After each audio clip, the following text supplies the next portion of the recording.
Hello, എല്ലാവർക്കും എൻ്റെ മറ്റൊരു വീഡിയോയിലേക്ക് സ്വാഗതം. ഇന്നൊരു ട്രാവൽ വ്ലോഗാണേ. നമ്മൾ പോകുന്നത് കാസർഗോഡ് ജില്ലയിലെ കുറച്ച് ഇൻറ്റീരിയർ ആയിട്ടുള്ളൊരു പ്ലേസിലേക്കാണ്, പൊലിയംതുരുത്ത് എക്കോ വില്ലേജ്. ഇതുപോലത്തെ ഒരു സ്ലോപ്പ് ഇറങ്ങിയിട്ട് വേണം നമ്മൾ നമ്മുടെ ഡെസ്റ്റിനേഷനിലോട്ട് എത്താൻ വേണ്ടിയിട്ട്. ഇതിന് ചുറ്റും റബ്ബർ കാടൊക്കെയാണ്. അപ്പം കുറച്ച് റിസ്ക് ആയിരുന്നു സ്ലോപ്പ് ഇറങ്ങാൻ വേണ്ടിയിട്ട്. പിന്നെ ഇവിടെ നമുക്ക് എൻട്രി ഫീസ് വരുന്നുണ്ട്. എനിക്ക് പ്രോപ്പറായിട്ട് എത്രയാണ് ടിക്കറ്റ് ചാർജ് എന്നുള്ളത് ഓർമ്മയില്ല. പിന്നെ ഇവിടെ ടിക്കറ്റ് കൗണ്ടറിൻ്റെ ഏരിയയിൽ തന്നെ കുറച്ച് ഷോപ്സ് ഉണ്ട്, ഐസ്ക്രീംസും ബാക്കി സ്നാക്സൊക്കെ വിൽക്കുന്ന കുറച്ച് ഷോപ്സ് ഉണ്ട്. അകത്തോട്ട് നമ്മൾ പ്ലാസ്റ്റിക് സബ്സ്റ്റൻസസ് ഒന്നും ക്യാരി ചെയ്യാൻ പാടില്ല. പിന്നെ നമ്മൾ അകത്തോട്ട് കയറുമ്പം അവർ ഭയങ്കര എക്കോ ഫ്രണ്ട്ലി ആയിട്ടാണ് ഈ ഒരു പ്ലേസ് ക്രിയേറ്റ് ചെയ്തിട്ടുള്ളത്. ഇതുപോലെ ഒരു പാലം കടന്നിട്ട് വേണം നമ്മൾ അപ്പുറത്തെ സൈഡിലോട്ട് നമ്മുടെ മെയിൻ പാർക്കിലോട്ട് എത്താൻ വേണ്ടിയിട്ട്. ഞങ്ങൾ പോയത് സൺഡേ ആയതുകൊണ്ട് തന്നെ അത്യാവശ്യം നല്ലോണം ആൾക്കാരുണ്ടായിരുന്നു. അതുകൊണ്ട് തന്നെ ഈ തൂക്കുപാലത്തിലൂടെ ബാച്ചായിട്ടാണ് ആൾക്കാരെ വിടുന്നുണ്ടായിരുന്നത്. അപ്പോൾ ഒരുപാട് പേര് പോകുന്നത് കൊണ്ട് തന്നെ കുറച്ചൊക്കെ ഷേക്ക് ഉണ്ടായിരുന്നു. ഇനീഷ്യലി കുറച്ച് പേടിയൊക്കെ ഉണ്ടെങ്കിലും കൂടി പിന്നീട് ഓക്കെ ആയി വന്നു കേട്ടോ.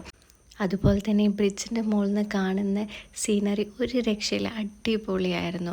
ആ റിവർ ആണെങ്കിലും അതുപോലെ തന്നെ നമ്മൾ കാണുന്ന കുറേ ഹിൽസ് ആണെങ്കിലും ഒക്കെ നല്ല ഭംഗിയുണ്ടായിരുന്നു. അങ്ങനെ ഈ ഒരു തൂക്കുപാലം കടന്നിട്ട് നമ്മൾ നെക്സ്റ്റ് എത്തുന്നത് ഇതുപോലൊരു ചിൽഡ്രൻസ് പ്ലേ ഏരിയയിലാണ്.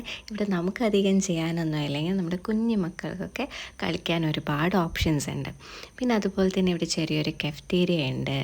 പിന്നെ ഇവരിവിടെ തന്നെ ഒരു ഫോൾസ് പോലെയൊക്കെ ഫോം ചെയ്ത് വെച്ചിട്ടുണ്ട്, മാൻമെയ്ഡായിട്ട് ഫോം ചെയ്ത് വെച്ചിട്ടുണ്ട്. ഇവിടുന്ന് ഞങ്ങൾ കുറേ ഫോട്ടോസും വീഡിയോസും എല്ലാം ക്ലിക്ക് ചെയ്തു.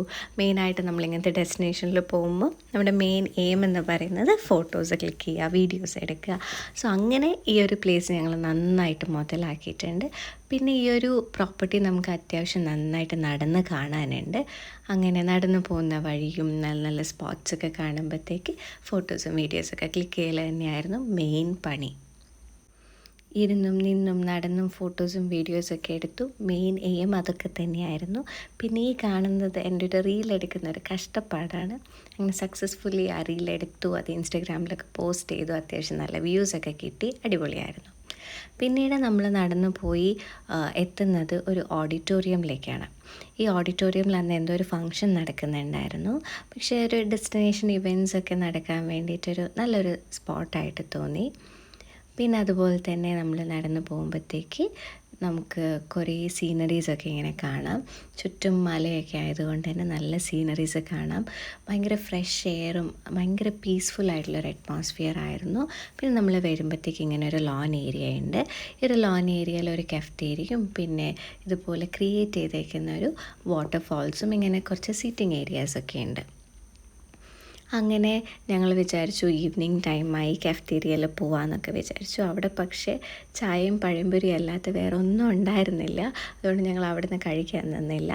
ജസ്റ്റ് ഈ ഒരു പ്ലേസിൽ നിന്നും നന്നായിട്ട് ഫോട്ടോസും വീഡിയോസൊക്കെ കിട്ടിയിട്ടുണ്ടായിരുന്നു. പിന്നെ ആ ഫോൾസിൻ്റെ അടുത്തൊക്കെ നിന്ന് കുറച്ച് ഫോട്ടോസ് എടുത്തു. അമ്മയും അമ്മേൻ്റെ ഫ്രണ്ട്സൊക്കെ ഉണ്ടായിരുന്നു കൂടെ. അവരുടെയും പിക്ചേഴ്സൊക്കെ കുറേ ക്ലിക്ക് ചെയ്തൊക്കെ കൊടുത്തു.